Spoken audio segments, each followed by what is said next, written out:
नमस्कार दोस्तों, welcome friends.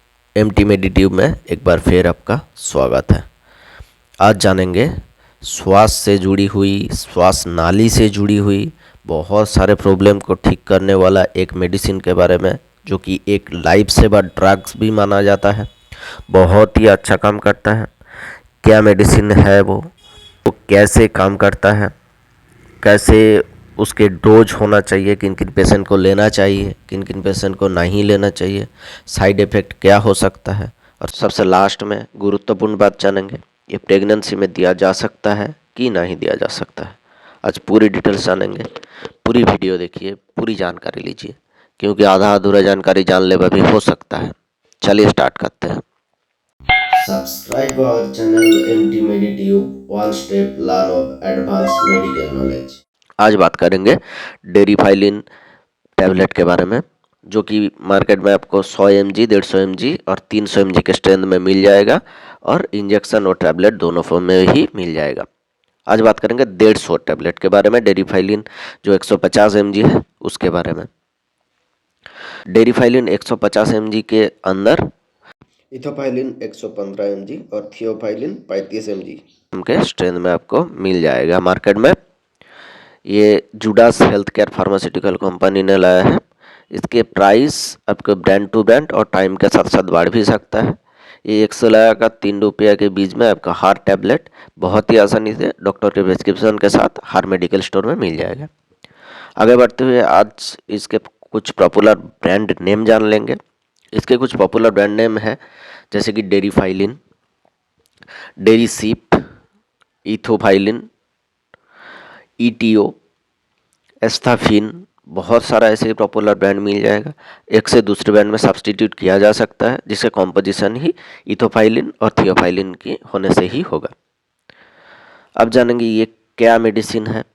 ये एक ब्रोंको डायलेटर मेडिसिन है, जो ब्रोंकियल में जाके डायलेट करता है, यानी बलगम जो हो चेस्ट में जम जाता है उसको बाहर निकलने के लिए ये डायलेटर का काम करता है। बहुत ही ज़्यादा गुरुत्वपूर्ण मेडिसिन है।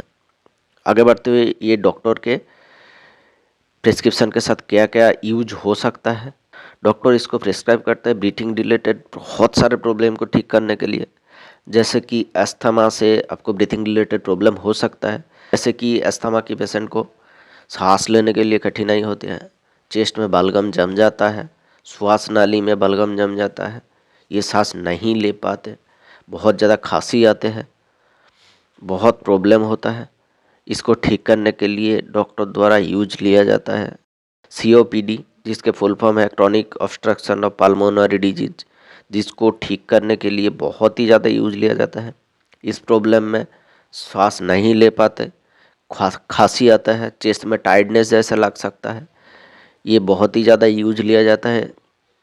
और ब्रोंकोस्पास्मस नाम की एक बीमारी है, जिसमें चेस्ट में टाइटनेस लगना, चेस्ट का पेन होना, चेस्ट में साउंड आना, बहुत ऐसे ही कुछ प्रॉब्लम को ठीक करने के लिए बहुत ही ज़्यादा यूज लिया जाता है।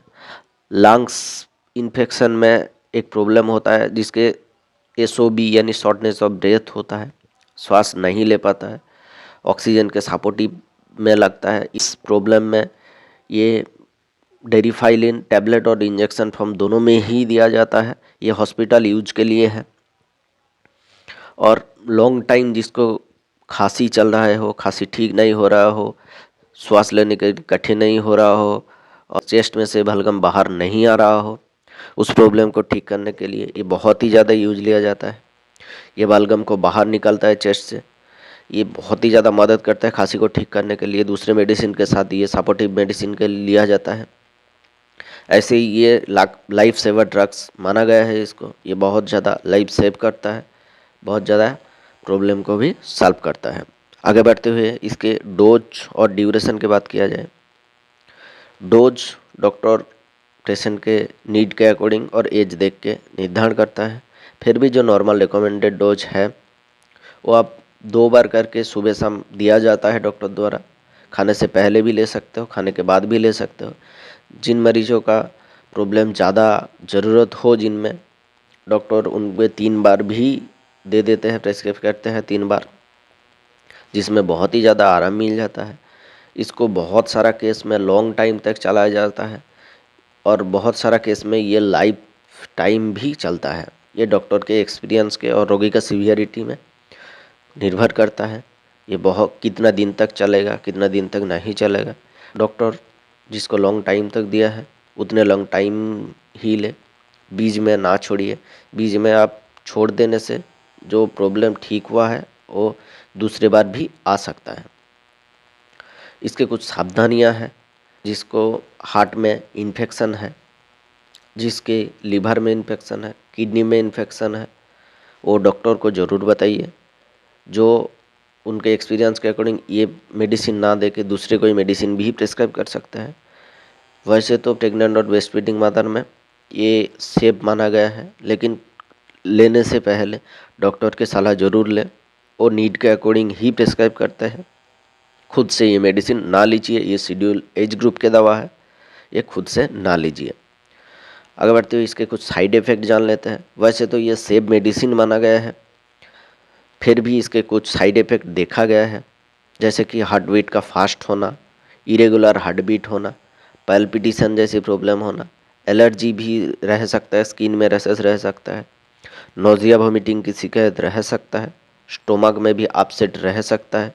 ऐसे ही कोई साइड इफ़ेक्ट देखा गया है। जब भी आपको कोई अनडिजिटेबल साइड इफ़ेक्ट मिले आप मेडिसिन को बंद कर दीजिए और आपके डॉक्टर से मिलिए जो कि आपको बेहतर ट्रीटमेंट दे सके, आप बेहतर रिजल्ट मिले आपको। दोस्तों, छोटा सा इंट्रो के साथ मैंने ज़्यादा से ज़्यादा इन्फॉर्मेशन देने की कोशिश की आपको डेरिफाइलिन 150 mg के बारे में। अगर आपको वीडियो अच्छे लगे तो लाइक कर दीजिएगा, हमारे चैनल को सब्सक्राइब कर दीजिएगा आप नए हो तो। मिलते हैं अगले वीडियो पर, तब तक के लिए सुरक्षित रहिए, अच्छे रहिए, धन्यवाद।